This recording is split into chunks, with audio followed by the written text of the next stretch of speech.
فرزند زہرا یہ حالات برے ہیں۔ کاشانۂ بصیرت ایک ایسا مکمل یوٹیوب چینل جس پر محروم بصارت کے لیے بالخصوص اور تمام افراد کے لیے بالعموم سینکڑوں کی تعداد میں اسلامی کتب دستیاب ہیں۔ لہذا گزارش ہے کہ آپ اپنی ذمہ داری نبھاتے ہوئے کاشانۂ بصیرت کو سبسکرائب کرنے کے ساتھ ساتھ بیل آئیکن کو پریس کیجیے تاکہ آپ علم کے حصول کے ساتھ ساتھ مذہب اہل بیت کی اشاعت میں بھی اہم کردار ادا کرتے رہیں۔ کاشانۂ بصیرت، کاشانۂ بصیرت، کاشانۂ بصیرت۔ فرزند زہرا یہ حالات برے ہیں۔ السلام علیکم ورحمۃ اللہ وبرکاتہ۔ سامعین، آپ سماعت فرما رہے ہیں شرح حدیث قصہ، تالیف مولانا سید علی افضل زیدی قمی۔ آج ہم آپ کے سامنے اس کی چوتھی ریکارڈنگ پیش کر رہے ہیں، صفحہ نمبر 64، فصل چوتھی ہے اور اس کو ہم کنٹینیو کر رہے ہیں۔ پچھلی ریکارڈنگ میں ہم نے شروع کی تھی چوتھی فصل اور وہ ابھی اختتام پہ نہیں پہنچی ہے۔ صفحہ نمبر 64 پہ ہیں ہم، اور ہم بات کر رہے ہیں سلام کے بارے میں۔ حدیث میں ہے آشکار سلام کرو، یعنی سلام کرتے وقت اظہار کرو، نشر کرو، پھیلاؤ سلام کو، اور یہ روایت موجود ہے مجموع البحرین جلد نمبر 1 صفحہ نمبر 330 پر۔ یعنی سلام کرتے وقت انسان زبان سے کہے السلام علیکم، یہ نہیں کہ گردن جھکا لی، گویا سلام کر دیا، سینے پہ ہاتھ رکھ دیا، سلام ہو گیا، ہاتھ اٹھا لیا، گویا سلام ہو گیا۔ اس کو تو احترام کہا جا سکتا ہے لیکن سلام نہیں۔ روایت میں ہے کہ افشاں سلام اظہار کرو، آشکار سلام کرو۔ افشاں کے مقابلے میں چھپا ہونا ہے۔ اسلام نے سلام کرنے میں چھپے ہونے کا تذکرہ نہیں کیا، بلکہ جس طرح قرآن اور روایات اور حدیث قصہ میں ذکر ہوا ہے کہ وہ اظہار و آشکار سلام کرنا ہے، کہ اسلام نے اس پیغام کو عام و پھیلانے کے لیے آشکارا سلام کرنے کے لیے کہا ہے۔ رسول خدا صلی اللہ علیہ وآلہ وسلم نے فرمایا، سلام کو آشکارا کرو تاکہ تمہارے گھر میں خیر و برکت زیادہ ہو۔ اور یہ روایت اور یہ حدیث موجود ہے وسائل شیعہ کی جلد نمبر 1 صفحہ نمبر 489، بہار الانوار کی جلد نمبر 73 اور صفحہ نمبر 4 پر۔ امام صادق علیہ السلام نے فرمایا، بلند آواز سے سلام کرو، اور یہ روایت موجود ہے الکافی کی جلد نمبر 2 صفحہ نمبر 645، مشکات الانوار صفحہ نمبر 197 پر۔ امام باقر علیہ السلام فرماتے ہیں، بے شک اللہ تعالیٰ آشکار سلام کرنے کو دوست رکھتا ہے، اور یہ روایت موجود ہے الکافی کی جلد نمبر 2 صفحہ نمبر 245، صفحہ نمبر 645، وسائل شیعہ کی جلد نمبر 12 اور صفحہ نمبر 58 پر۔ اس لیے روایت میں ہے کہ رسول خدا نے فرمایا، جو شخص سلام سے پہلے بات کرے اس کو جواب نہ دو، اور یہ روایت موجود ہے الکافی کی جلد نمبر 2 صفحہ نمبر 644، تحفہ العقول صفحہ نمبر 360۔ ابھی ہمیں بات کرنے کا ادب بھی نہیں معلوم کہ بات کرنے سے پہلے سلام کرنا چاہیے۔ ایک روایت پہلے ذکر کی کہ امام حسین علیہ السلام سے یہ دوسری روایت کہ پیغمبر اکرم صلی اللہ علیہ وآلہ وسلم نے فرمایا، بات کرنے سے پہلے سلام سے کلام کی ابتدا کرو۔ افسوس موبائل پر کال آتی ہے، اٹھاتے ہیں اور پہلا جملہ ہمارا کیا ہوتا ہے؟ ہیلو، کیا حال ہے؟ یہ طریقہ غلط ہے، بلکہ کال اٹھاتے ہی فوراً کہے السلام علیکم، کیا حال ہے؟ 300 کے قریب پیغمبر اکرم صلی اللہ علیہ وآلہ وسلم اور اہل بیت علیہ السلام سے سلام کے بارے میں احادیث ہیں، اس روایت پہ غور کریں۔ امام حسین علیہ السلام سے روایت ہے کہ ایک شخص امام کے پاس آیا اور کہا، آپ کیسے ہیں؟ اللہ تعالیٰ آپ کو عافیت عطا کرے۔ تو امام نے اس کے جواب میں فرمایا، بات کرنے سے پہلے سلام کرو، اللہ تمہیں بھی عافیت عطا کرے۔ پھر فرمایا، کسی ایک کو اجازت نہ ہو بات کرنے کی پہلے، یہاں تک کہ پہلے وہ سلام کرے۔ اور یہ روایت موجود ہے مستدرک الوسائل کی جلد نمبر 8 صفحہ نمبر 358 توفیق العقول کے صفحہ نمبر 246، بہار الانوار کی جلد نمبر 75 اور صفحہ نمبر 117 پر۔ پیغمبر اکرم صلی اللہ علیہ وآلہ وسلم نے فرمایا، اے انس، جس سے ملاقات کرو اسے سلام کرو، اللہ تعالیٰ تمہاری نیکیوں میں اضافہ کرے گا، اور گھر میں داخل ہوتے ہی سلام کرو، اللہ تعالیٰ تمہارے مال اور رزق میں برکت عطا کرے گا۔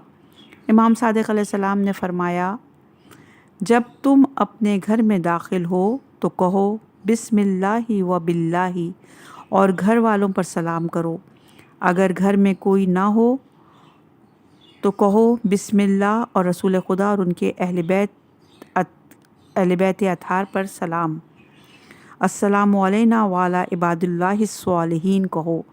اگر تم نے ایسا کیا تو تمہارے گھر سے شیطان بھاگ جائے گا۔ اور یہ روایت موجود ہے جامع الاخبار صفحہ نمبر 89، مشکۃ الانوار صفحہ نمبر 194 پر۔ سامعین کرام، اس سے زیادہ سلام پر ہم اب کچھ مزید بات نہیں کرتے۔ روایات تو بہت ہیں، جیسے کہ ذکر کیا گیا تقریباً 300 کے قریب روایات سلام پر موجود ہیں۔ اہل مطالعہ حضرات جو ایڈریس دیے ہیں ان کتابوں میں جا کر پڑھ سکتے ہیں۔ آخر میں دست بستہ گزارش ہے کہ اس قرآن و حدیث سے سلام کے درس کو اپنانے کی کوشش کریں اور اپنے گھر میں خیر و برکت کا سبب بنیں۔ گھر میں داخل ہو کر سلام کریں تاکہ شیطان فرار کر جائے اور رحمت الہی آپ پر اور تمام اہل خانہ پر نازل ہو۔ اس سلام کے سائے میں بہترین زندگی گزاریں۔ بسم اللہ الرحمن الرحیم، صفحہ نمبر ہے 67۔ قال انی اجد فی بدنی ضعفا فقلت له اذک باللہ یا ابتاہ من الضعف فقال یا فاطمۃ ایتینی بالکساء الیمنی فغطینی بہ فاتیتہ بالکساء الیمنی فغطیتہ بہ وصرت انظر الیہ واذا وجہ یطلع له کانہ بدر فی لیلۃ تمامہ وکمالہ اللہم صل علی محمد وآل محمد وعجل فرجہم۔ رسول خدا صلی اللہ علیہ وآلہ وسلم نے فرمایا، میں اپنے بدن میں ضعف محسوس کر رہا ہوں۔ غور طلب بات یہ ہے کہ آپ نے یہ نہیں فرمایا کہ میں اپنے جسم میں ضعف محسوس کر رہا ہوں۔ کیوں؟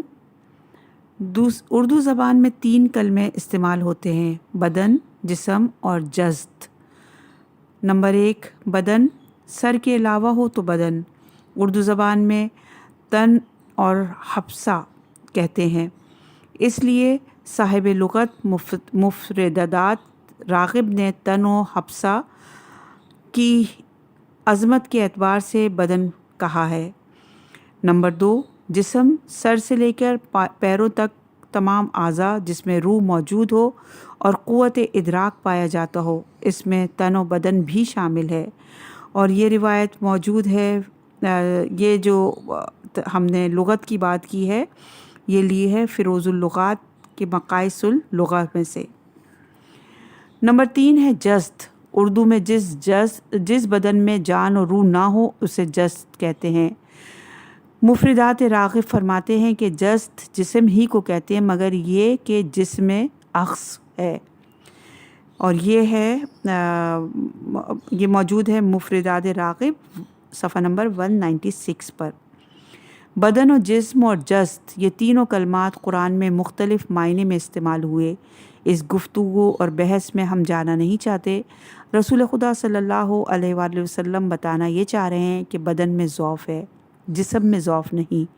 جانتے ہیں کہ کچھ عرصے بعد کوئی یہ کہے گا کہ نعوذ باللہ من ذالک، کہ رسول اللہ صلی اللہ علیہ وآلہ وسلم کو ہیزان ہو گیا ہے۔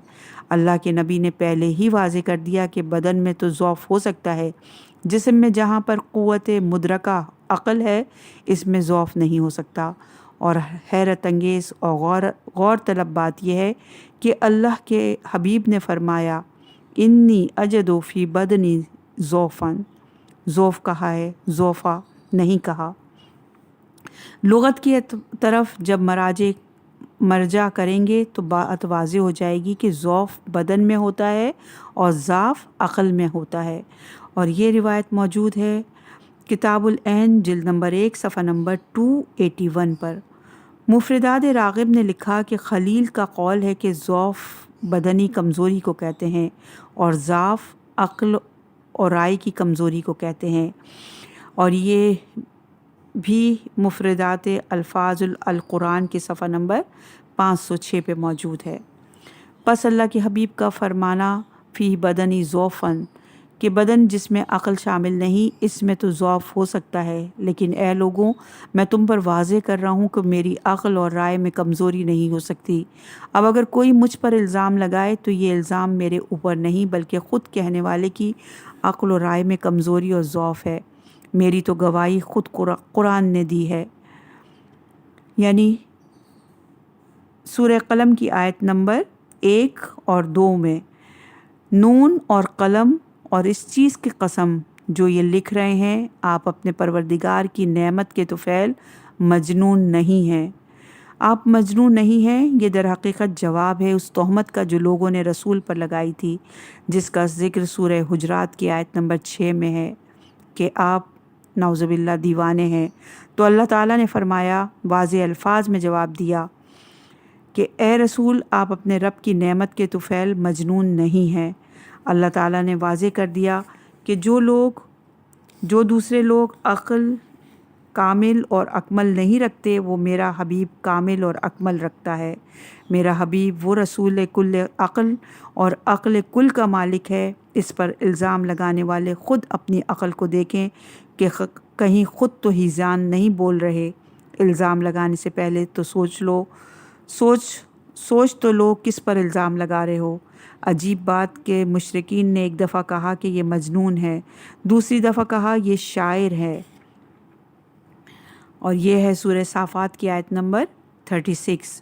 ہم اپنے خداؤں کو ایک شاعر اور مجنون کی خاطر چھوڑ دیں؟ مجنون کا دماغ کام نہیں کرتا اور شاعر کا دماغ کام کرتا ہے۔ یہ کیسے مشرکین دیوانے تھے کہ ایک ہی شخص کو مجنون بھی کہہ رہے ہیں اور شاعر بھی۔ ان دونوں مجنون اور شاعر میں تنازع پایا جاتا ہے۔ تو بس پتہ چلا کہ مشرکین دیوانے تھے، ہمارے نبی کامل اور اکمل تھے اور اس نبی میں کسی قسم کا عیب نہیں تھا۔ خود اس بات کی قرآن اور آیت تطہیر گواہ ہے۔ خاتم الانبیاء علیہ السلام، خاتم الانبیاء صلی اللہ علیہ وآلہ وسلم کی پناہ گاہ، صفحہ نمبر ہے 70۔ غور طلب بات یہ ہے کہ جب بدن میں ضعف محسوس ہوا تو رسول خدا صلی اللہ علیہ وآلہ وسلم کس کے پاس تشریف لائے؟ کس سے فرمایا کہ مجھے چادر یمنی لا کر دے دو؟ یقیناً خود یہ حدیث اور آیت تطہیر کا شان نزول جو اہل سنت برادران نے بھی ذکر کیا، وہ جناب فاطمۃ الزہرا سلام اللہ علیہ ہے۔ بدن میں ضعف محسوس ہوا تو کائنات کے رسول نے اپنی پناہ گاہ جناب سیدہ علیہ السلام کو بنایا۔ آخر رسول خدا ہمیں کیا بتانا چاہ رہے ہیں؟ رسول خدا عظمت فاطمہ کو بیان کرنا چاہ رہے ہیں کہ فاطمہ ام ابیہا ہیں۔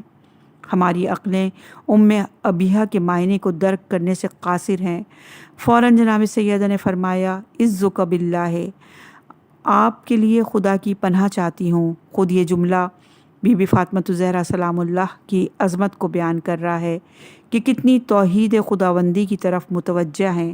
اس لیے روایت میں ہے کہ امام صادق یا امام باقر علیہ السلام نے فرمایا، جب کسی مریض کے پاس جاؤ تو کہو میں آپ کو اللہ جو کہ عظیم ہے اس کی پناہ میں دیتا ہوں۔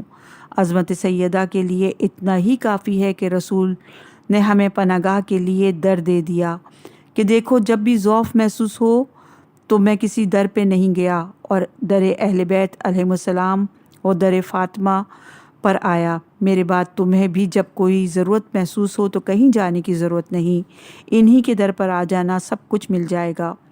غور طلب بات یہ ہے کہ رسول اکرم صلی اللہ علیہ وآلہ وسلم کی کم از کم مشہور 9 ازواج تھیں، لیکن جب شوہر مریض ہو تو کہاں جاتا ہے؟ بیوی کے پاس۔ رسول کو ازواج کے پاس جانا چاہیے، لیکن رسول خدا صلی اللہ علیہ وآلہ وسلم جب بدن میں ضعف محسوس ہوا تو کہاں تشریف لے گئے؟ در فاطمہ پر۔ جب ہمیں در رسول دے کر گئے ہیں تو ہمیں در بدر ہونے کی ضرورت نہیں ہے۔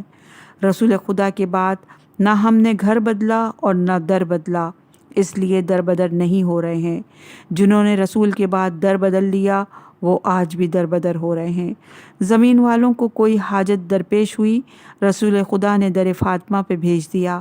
آسمان والوں کو ضرورت محسوس ہوئی تو در اہل بیت علیہم السلام پر آ گئے۔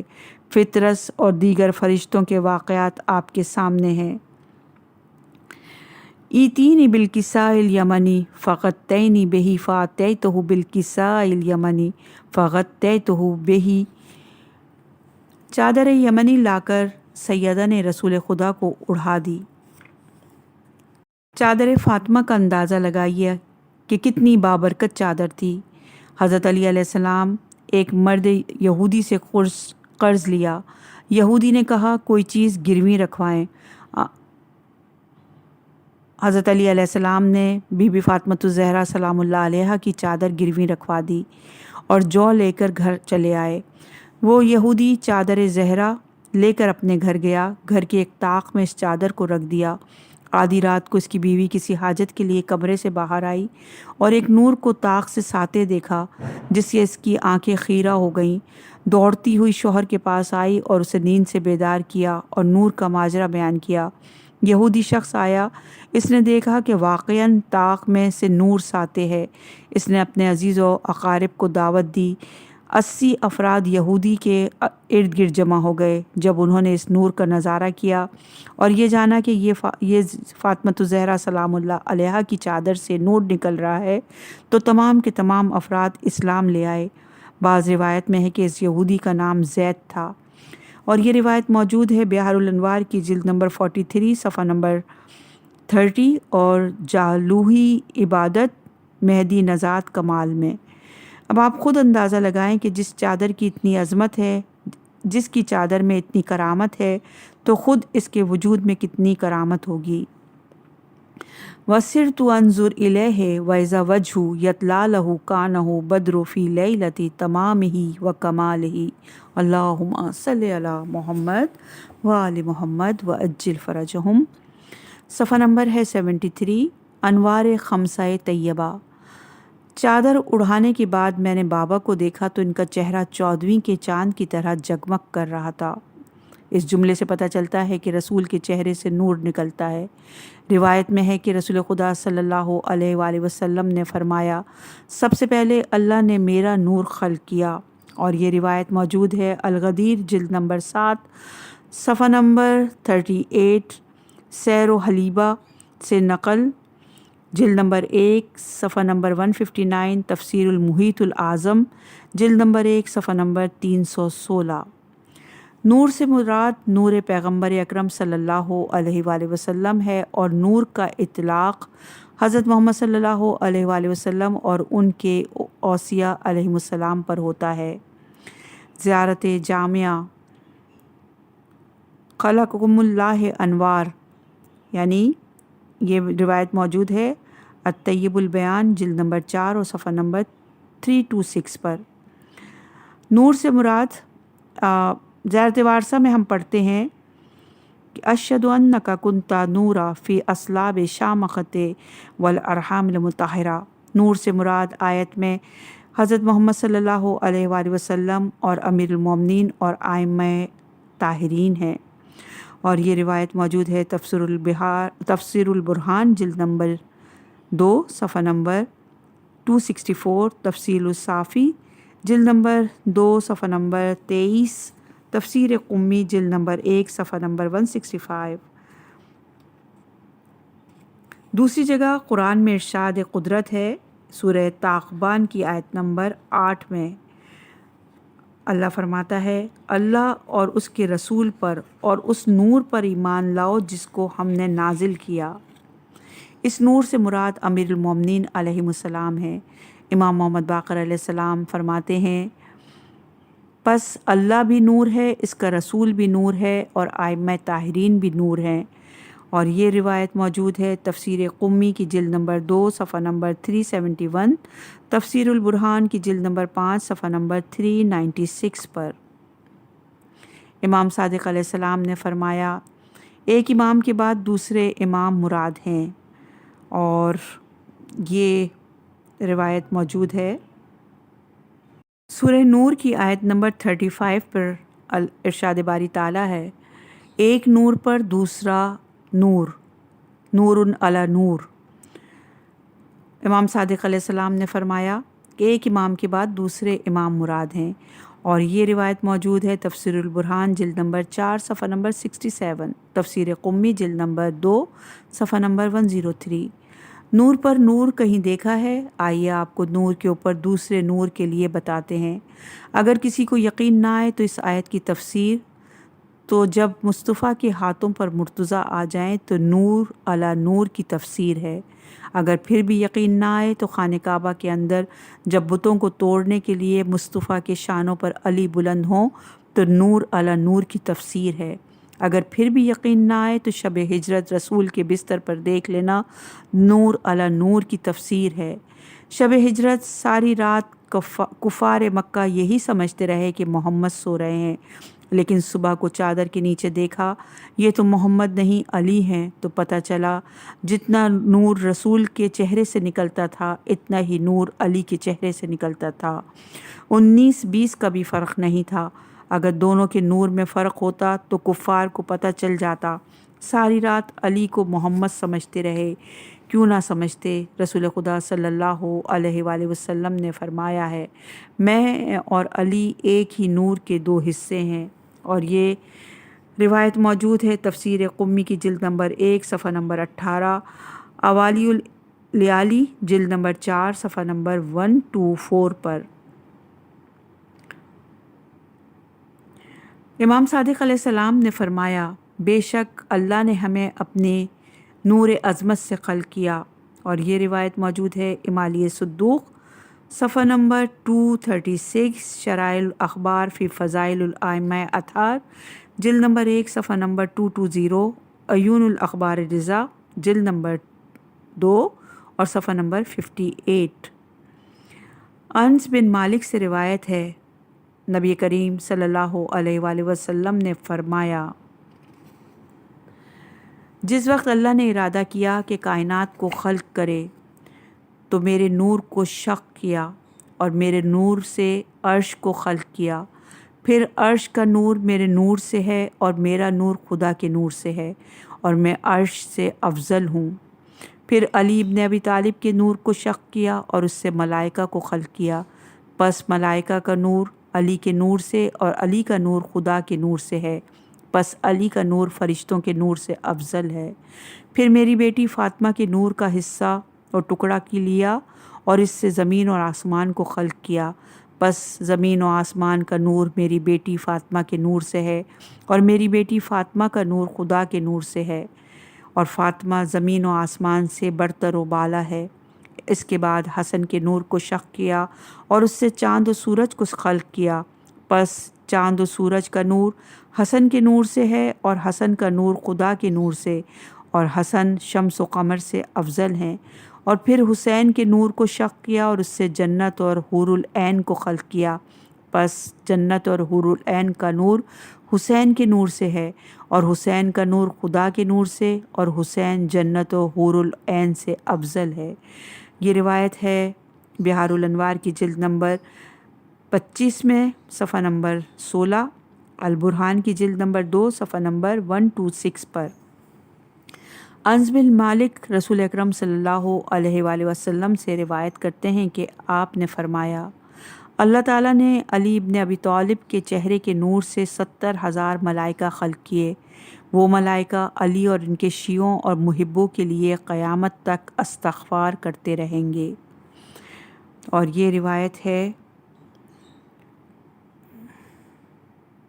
کشف الغمہ کی جلد نمبر 1 صفحہ نمبر 103، ارشاد القلوب کی جلد نمبر 2 صفحہ نمبر 294، تاویل آیات الظاہرہ صفحہ نمبر 644، بہار الانوار کی جلد نمبر 65 صفحہ نمبر 142 پر۔ رسول اکرم صلی اللہ علیہ وآلہ وسلم نے فرمایا، زمین و آسمان کی خلقت سے پہلے نور فاطمہ کو خلق کیا، اور یہ روایت موجود ہے مانی الاخبار صفحہ نمبر 396 پر۔ امام صادق علیہ السلام نے فرمایا، بے شک اللہ نے اپنے نور سے 14 انوار کو آدم کی خلقت سے 14,000 سال قبل خلق فرمایا، پس وہ ہماری ارواح ہیں۔ اور یہ روایت موجود ہے منتخب الانوار المزیہ صفحہ نمبر 196، شرح زیارت جامع کبیرہ صفحہ نمبر 545۔ دوسری روایت میں امام صادق علیہ السلام نے فرمایا، بے شک اللہ نے 14 انوار کو مخلوق سے 14,000 سال خلق کرنے سے پہلے خلق کیا، وہ ہماری ارواح تھیں۔ اور یہ روایت ہے الصراط المستقیم، جلد نمبر 2 صفحہ نمبر 134، شرح زیارت جامع کبیرہ صفحہ نمبر 545 پر۔ زیارت جامع کبیرہ جامع میں آپ سب پڑھتے ہیں، آپ کو نور کی صورت میں خلق کیا، بس آپ کو اپنے عرش کے ارد گرد قرار دیا۔ کیوں قرار دیا؟ تاکہ آپ کے وسیلے سے ہم پر نعمت عطا فرمائے۔ اور یہ روایت موجود ہے رسول خدا صلی اللہ علیہ وآلہ وسلم نے فرمایا، میں سورج ہوں، علی چاند، فاطمہ زہرا اور حسن اور حسین 2 فرقد ہیں۔ اور یہ روایت موجود ہے مانی الاخبار کے صفحہ نمبر 114، الدیار النظیم صفحہ نمبر 791، العدد القویہ صفحہ نمبر 85، اسبات الحدا جلد نمبر 2 صفحہ نمبر 64 پر۔ لسان العرب جلد نمبر 3 صفحہ نمبر 334 میں الفرقد ان کے معنی اس طرح بیان کیے گئے ہیں کہ الفرقدان یعنی کبھی غروب نہ ہونے والے آسمان کے 2 ستارے۔ صاحب مجموع البحرین جلد نمبر 3 صفحہ نمبر 130 پر فرقدین کے بارے میں تحریر کرتے ہیں، 2 چمکدار ستارے جو قطب سے قریب ہیں۔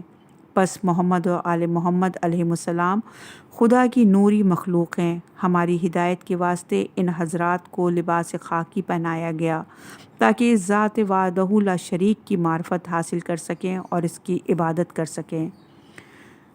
صفحہ نمبر ہے 79، فطرت کو پر و بال ملنا۔ امام صادق علیہ السلام نے فرمایا، اللہ تعالیٰ نے امیر المومنین علیہ السلام کی ولایت کو ملائکہ کے سامنے پیش کیا تو تمام ملائکہ نے اسے قبول کیا، لیکن فطرت فرشتے نے اس کا انکار کیا۔ اللہ تعالیٰ نے اس کے پر توڑ دیے۔ جب امام حسین علیہ السلام کی ولادت ہوئی تو اللہ تعالیٰ نے جبرائیل کو حکم دیا کہ وہ 70,000 فرشتوں کو اپنے ساتھ لے کر جائے اور حضرت محمد مصطفیٰ صلی اللہ علیہ وآلہ وسلم کو ان کے فرزند کی مبارکباد دیں۔ جبرائیل فرشتوں کو لے کر آ رہے تھے کہ ان کا گزر فطرس کے پاس سے ہوا۔ فطرس نے جبرائیل سے پوچھا کہ آپ کہاں جا رہے ہیں؟ جبرائیل نے کہا، میں محمد مصطفیٰ صلی اللہ علیہ وآلہ وسلم کو ان کے فرزند کی مبارکباد دینے کے لیے جا رہا ہوں۔ فطرس نے کہا، مجھے اٹھا کر اپنے ساتھ لے چلو اور آپ محمد مصطفیٰ صلی اللہ علیہ وآلہ وسلم سے میرے لیے سفارش کرنا تاکہ وہ میرے حق میں دعا کریں۔ جبرائیل امین نے اسے اپنے پروں پر سوار کیا اور محمد مصطفیٰ صلی اللہ علیہ وآلہ وسلم کی خدمت میں پہنچے اور آپ کو مبارکباد پیش کی۔ مبارکباد کے بعد جبرائیل امین نے رسول اکرم سے کہا، اے اللہ کے رسول، میرے اور فطرس کے درمیان بھائی چارہ ہے۔ اس وقت یہ عطاب الہی میں مبتلا ہے اور اس کی خواہش ہے کہ آپ اس کے لیے دعا فرمائیں اور اس کے پر اسے واپس مل جائیں۔ رسول اکرم صلی اللہ علیہ وآلہ وسلم نے فطرس سے فرمایا، کیا تمہاری بھی یہی خواہش ہے؟ اس نے مثبت جواب دیا۔ پھر حضرت صلی اللہ علیہ وآلہ وسلم نے اس کے سامنے امیر المومنین علی علیہ السلام کی ولایت کو پیش کیا، جسے اس نے قبول کیا۔ اس کے بعد رسول خدا صلی اللہ علیہ وآلہ وسلم نے فرمایا، تم میرے فرزند کے جھولے کے پاس جاؤ اور اپنے جسم کو اس کے جھولے سے مس کرو۔ فطرس امام حسین علیہ السلام کے جھولے کے قریب گیا اور اس نے جھولے سے اپنے جسم کو مس کیا۔ رسول خدا صلی اللہ علیہ وآلہ وسلم نے اس کے لیے دعا مانگی۔ نبی اکرم صلی اللہ علیہ وآلہ وسلم نے فرمایا کہ میں نے دیکھا کہ اس کے پر و بال اگنے لگ گئے اور ان میں خون کی گردش شروع ہو گئی اور چند ہی لمحات میں اس کے پر و بال اصلی حالت پر آ گئے۔ پھر اس نے جبرائیل کے ساتھ مل کر آسمان کی طرف پرواز کی اور اپنے مقام پر چلا گیا۔ یہ روایت موجود ہے بسار الدرجات جلد نمبر 1 صفحہ نمبر 68، مدینۃ المجائز جلد نمبر 3 صفحہ نمبر 437، بہار الانوار جلد نمبر 26 صفحہ نمبر 341، تفسیر نور الثقلین جلد نمبر 4 صفحہ نمبر 348۔ فمکانت اللساۃ وإذا بولد الحسن قد اقبل وقال السلام علیکی یا امہ فقلت علیک السلام یا قرۃ عینی وثمرۃ فوادی۔ صفحہ نمبر ہے 80۔ حدیث قصہ اور تربیت اولاد کا درس۔ امام حسن علیہ السلام گھر میں داخل ہوئے، ماں کو سلام کیا۔ جناب سیدہ نے جواب سلام میں فرمایا علیک السلام یا قرۃ عینی و ثمرۃ فوادی۔ اولاد کی تربیت اگر کرنا ہے تو اس حدیث قصہ میں جناب سیدہ نے ہمیں درس دیا، دیکھو اپنی تمام اولاد کے درمیان مساوات کے قائل ہو، حتیٰ کہ جواب سلام میں بھی۔ امام حسین علیہ السلام آئے، ماں کو سلام کیا۔ جناب سیدہ علیہ السلام نے امام حسین علیہ السلام کو بھی یہی جواب دیا علیک السلام یا قرۃ عینی و ثمرۃ فوادی۔ جو القاب امام حسن کو دیے وہی امام حسین کو دیے، قرۃ عینی و ثمرۃ فوادی۔ جناب سیدہ علیہ السلام بتانا یہ چاہتی ہیں کہ اولاد کی تربیت کا ایک اہم پہلو سب کو برابر سمجھنا ہے، حتیٰ کہ جواب سلام میں بھی تم لوگوں کو مساوات کا قائل ہونا چاہیے۔ ہمارے معاشرے میں یا سب سے بڑے بیٹے کو اہمیت دی جاتی ہے یا سب سے چھوٹے بیٹے کو زیادہ اہمیت دی جاتی ہے۔ یہی وجہ ہے کہ پھر بعض اولاد سے یہ والدین کو سننے کو ملتا ہے کہ آپ نے فلاں کو سر پر چڑھا رکھا ہے، اسی کو اہمیت دیتے ہیں، میری نہیں سنتے۔ پھر بعض بچے احساس کمتری کا شکار ہو جاتے ہیں یا حسد کرنے لگتے ہیں۔ پیغمبر اکرم صلی اللہ علیہ وآلہ وسلم نے فرمایا اللہ کا تقوی اختیار کرو اور اپنی اولاد کے ساتھ عدل سے پیش آؤ، جیسا کہ تم چاہتے ہو کہ وہ تمہارے ساتھ نیکی میں عدالت کریں۔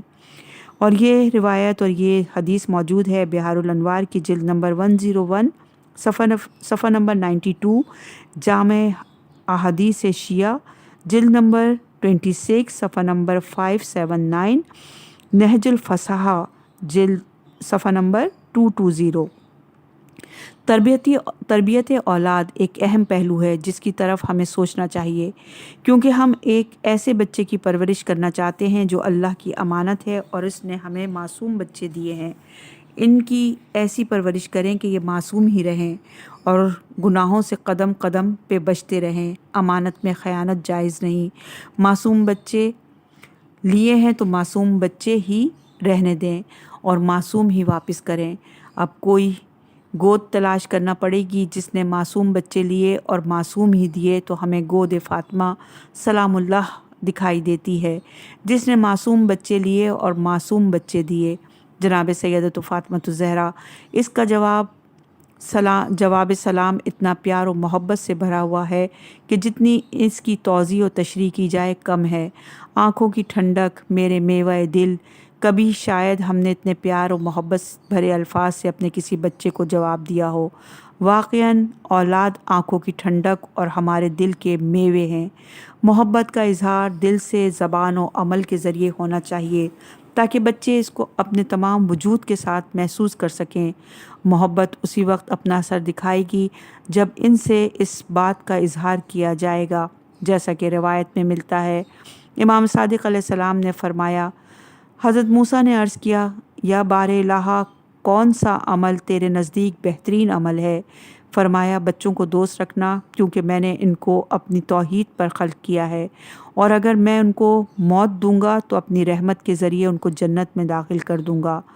اور یہ روایت موجود ہے المحاسن جلد نمبر 1 صفحہ نمبر 293، مکارم الاخلاق صفحہ نمبر 237، الجواہر السنیہ صفحہ نمبر 143۔